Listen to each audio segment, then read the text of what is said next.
Vamos a hablar en esta oportunidad acerca de la representación y el mandato. Uno de los avances que presenta el Código Civil y Comercial de la Nación, de reciente vigencia, es la diferenciación entre estos dos institutos. De acuerdo a los fundamentos del Código, la representación queda regulada dentro de las reglas generales del acto jurídico y, por separado, el Código trata al contrato de mandato como un contrato típico con una regulación propia y específica. El contrato de mandato refiere en concreto, o regula en concreto, las relaciones que rigen entre una persona que por distintos motivos encarga la realización de un acto jurídico o varios actos jurídicos a otra persona y la otra persona que acepta ese encargo y en función del mismo lleva adelante la realización de esos actos. Este vínculo jurídico es lo que queda, enmarcado y atrapado por el contrato de mandato. El contrato de mandato se encarga de regular estas relaciones entre quien encarga, sujeto mandante, y quien es el encargado, que es el mandatario. ¿Qué relación hay entre el contrato de mandato e interrepresentación?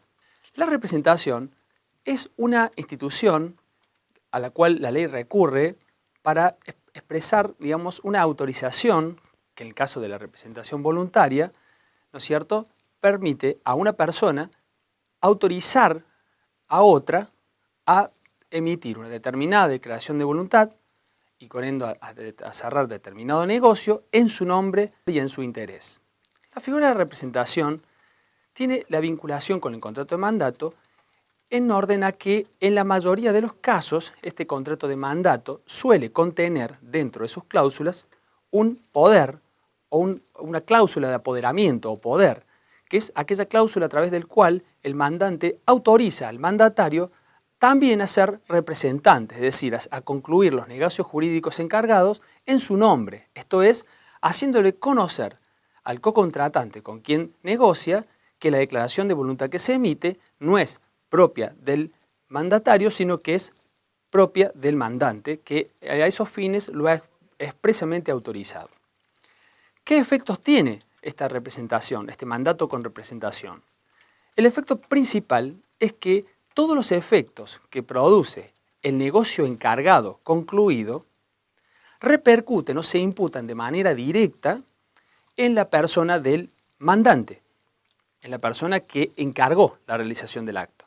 Es decir, no se cierra, no genera ningún tipo de efectos, ningún tipo de vínculos entre el tercero y el representante, mandatario representante, sino que genera un vínculo directo entre el tercero que contrata y el mandante representado.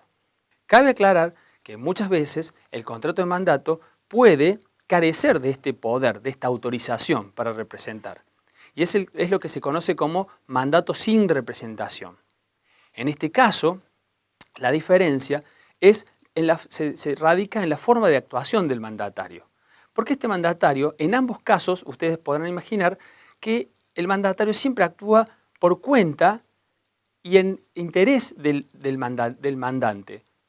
La diferencia está en cuando el momento de contratar, de celebrar ese negocio, si da a conocer o revela la identidad de ese mandatario, de ese representado, que lo ha expresamente autorizado a celebrar ese negocio o no lo hace. En el primer caso tendremos un mandato con representación y en el segundo un contrato de mandato sin ella. A continuación, los invito a realizar la actividad práctica correspondiente.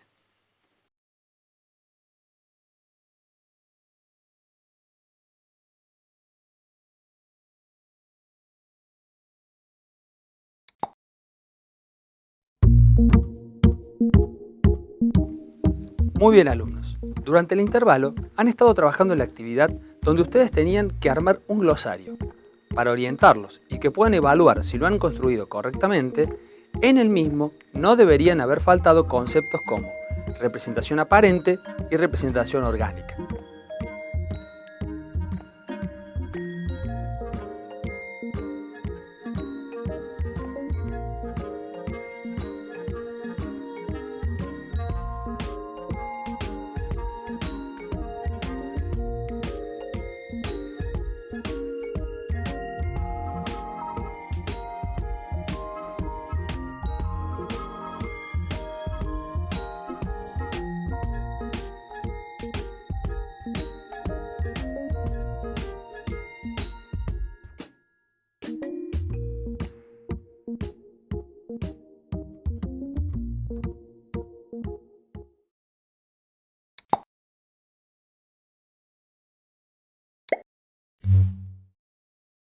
En esta oportunidad vamos a hablar del contrato de fianza.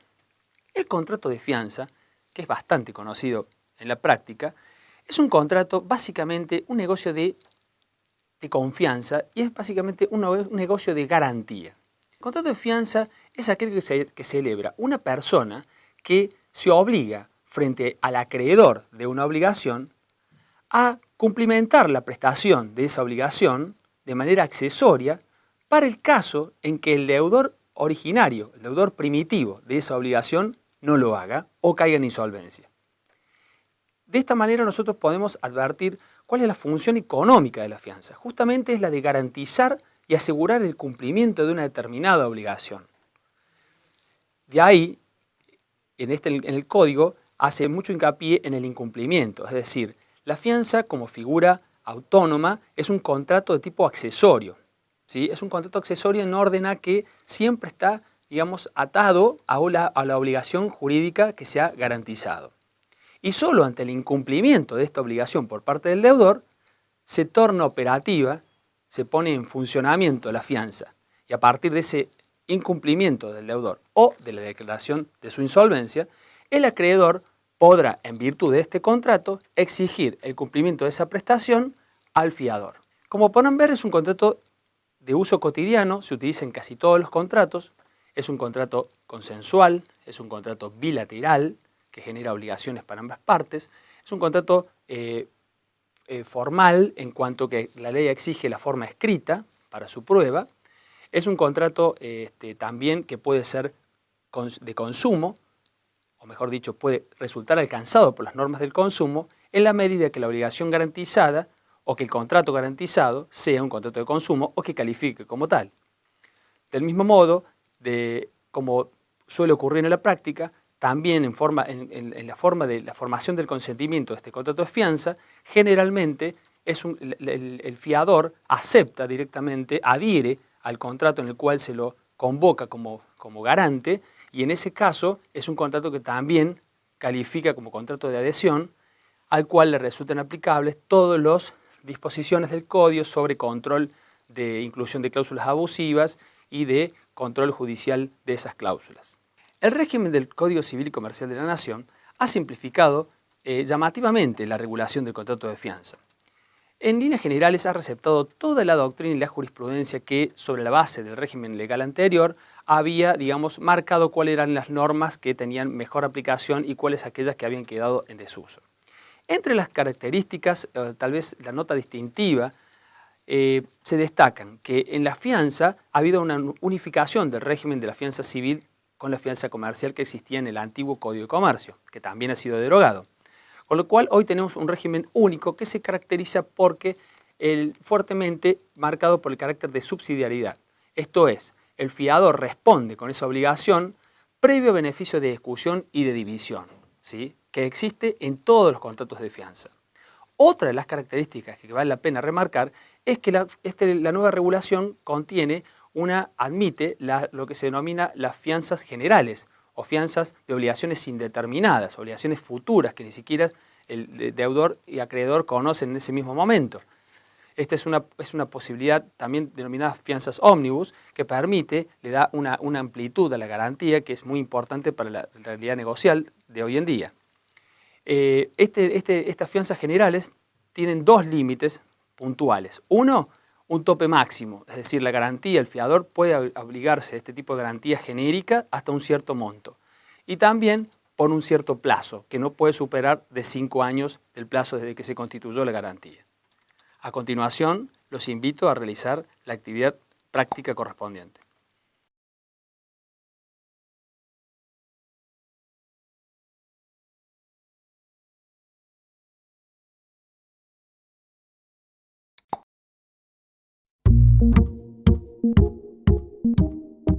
Muy bien, alumnos. Durante el intervalo han estado trabajando en la actividad donde ustedes tenían que completar un organizador de información. Para poder orientarlos y para que puedan evaluar si lo han construido correctamente, en la misma no debería haber faltado conceptos como fianza y garantías personales.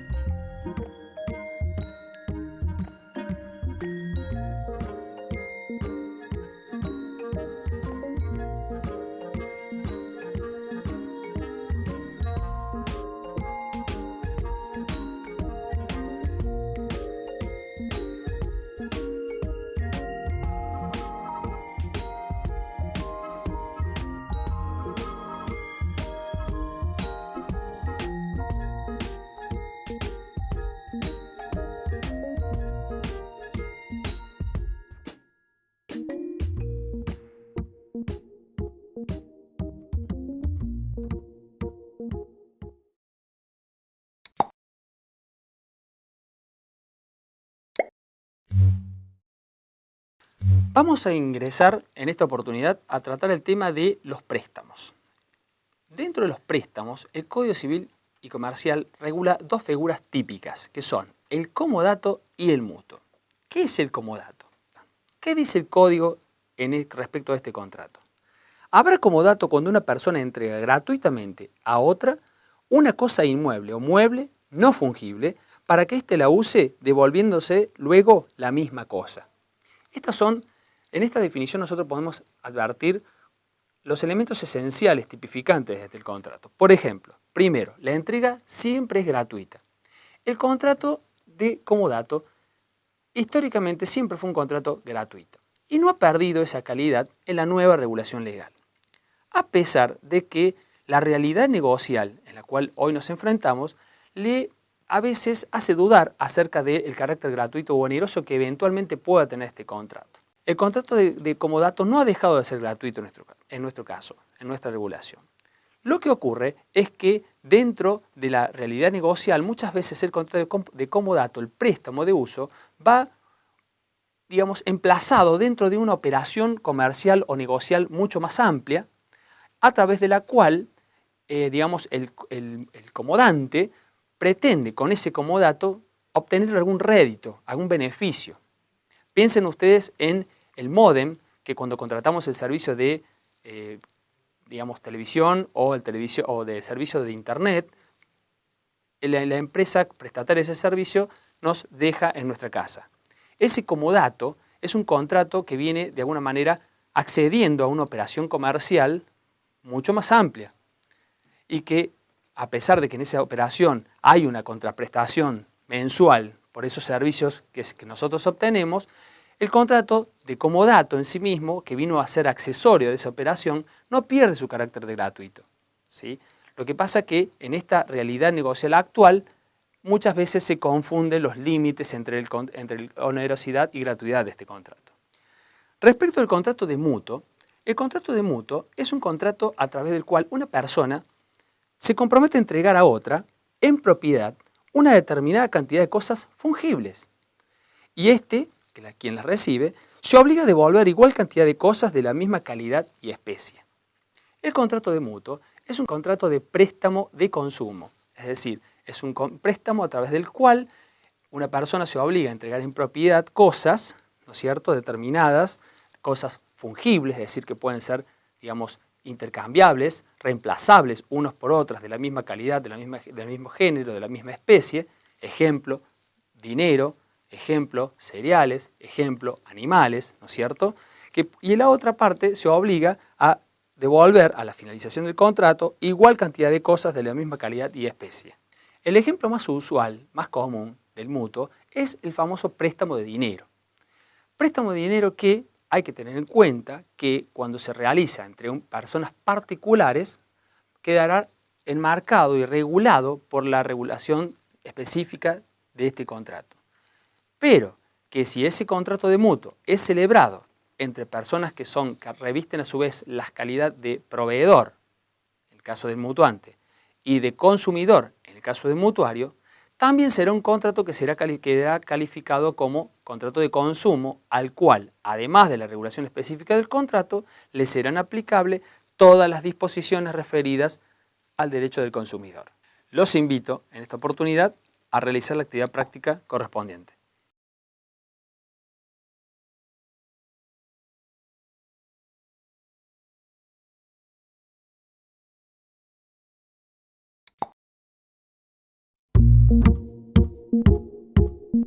Muy bien, alumnos. Durante el intervalo han estado trabajando en la actividad donde ustedes tenían que completar una controversia estructurada. Para poder orientarlos y para que puedan evaluar si lo han construido correctamente, no podían haber faltado sentencias relativas al contrato de mutuo y contrato de comodato.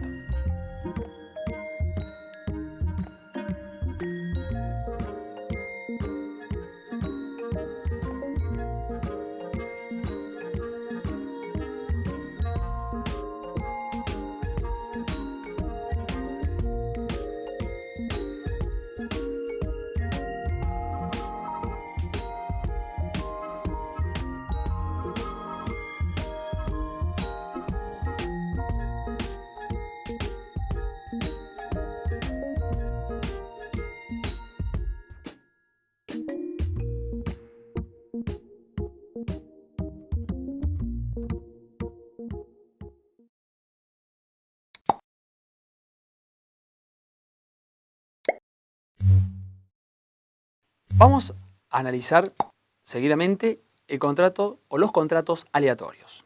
¿Qué son los contratos aleatorios? Los contratos aleatorios son una subespecie de contrato oneroso.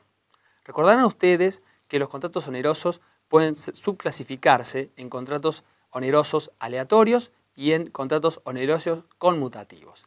La diferencia radica en que las ventajas, ¿no es cierto?, patrimoniales que una de las partes o ambas partes esperan, digamos, obtener a través de la concreción del negocio, están precisamente determinadas y detalladas desde el momento mismo de la concertación. Este es el caso de los contratos onerosos conmutativos. Por oposición a esta clase de contratos tenemos los contratos aleatorios, aquellos en donde las prestaciones o las ventajas patrimoniales que una de las partes o ambas esperan obtener a través de la concertación del negocio y de la ejecución del negocio en concreto, están, digamos, supeditadas a un acontecimiento futuro e incierto que no se sabe si va a ocurrir o no va a ocurrir. Un acontecimiento absolutamente contingente. Y de ahí el carácter de aleatorio. Esto es, digamos, ventajas patrimoniales que se esperan obtener, pero que no se saben con certeza si se van a poder obtener en forma efectiva. Como ejemplo de contratos aleatorios, el código trae lo que se denomina el contrato de renta vitalicia. Este contrato, en su forma onerosa típica, obliga a una de las partes a entregar a la otra un capital u otra prestación mensurable en dinero, a cambio de la cual la parte que recibe ese dinero, ese capital, asume el compromiso de pagarle una renta de por vida. Como podrán ver, en este contrato se supedita la duración al componente aleatorio de la figura, que es precisamente el término de vida de la persona que va a recibir la prestación, o mejor dicho, la persona que va a quedar a cargo de cumplir con la prestación periódica y en forma vitalicia. La última parte del artículo 1529 estipula que esta obligación de pago de la renta se asume durante la vida de una o más personas humanas ya existentes y designadas en el contrato. Las partes del contrato de renta vitalicia son el constituyente, de un lado, que es quien entrega el capital, y el deudor, que es quien la recibe y se compromete a pagar esta renta vitalicia. Los elementos esenciales son, por un lado, la entrega del capital. Esto es la primera nota tipificante del contrato, sea en dinero o en prestaciones mensurables en dinero. Segundo, el pago de una renta vitalicia, en forma periódica y de acuerdo con el valor de las cuotas. La renta debe pagarse siempre en dinero y si se prevé la renta en otros bienes que no sean dinero, al momento de su pago debe pagarse por el equivalente de esta prestación en dinero. Son aplicables respecto de esta obligación todas las reglas referidas al régimen de las obligaciones de dar sumas de dinero. Por último, mencionamos que el contrato oneroso de renta vitalicia es una suerte de seguro de derecho civil realizado entre particulares y ahí radica su utilidad práctica cotidiana. La renta vitalicia debe ser calificada como un contrato de previsión cuya utilización ha mermado en la actualidad ante otras formas organizadas e institucionalizadas de previsión como es el contrato de seguros que también nosotros conocemos. Llegados a este punto, están ya en condiciones de abordar la actividad práctica integradora correspondiente.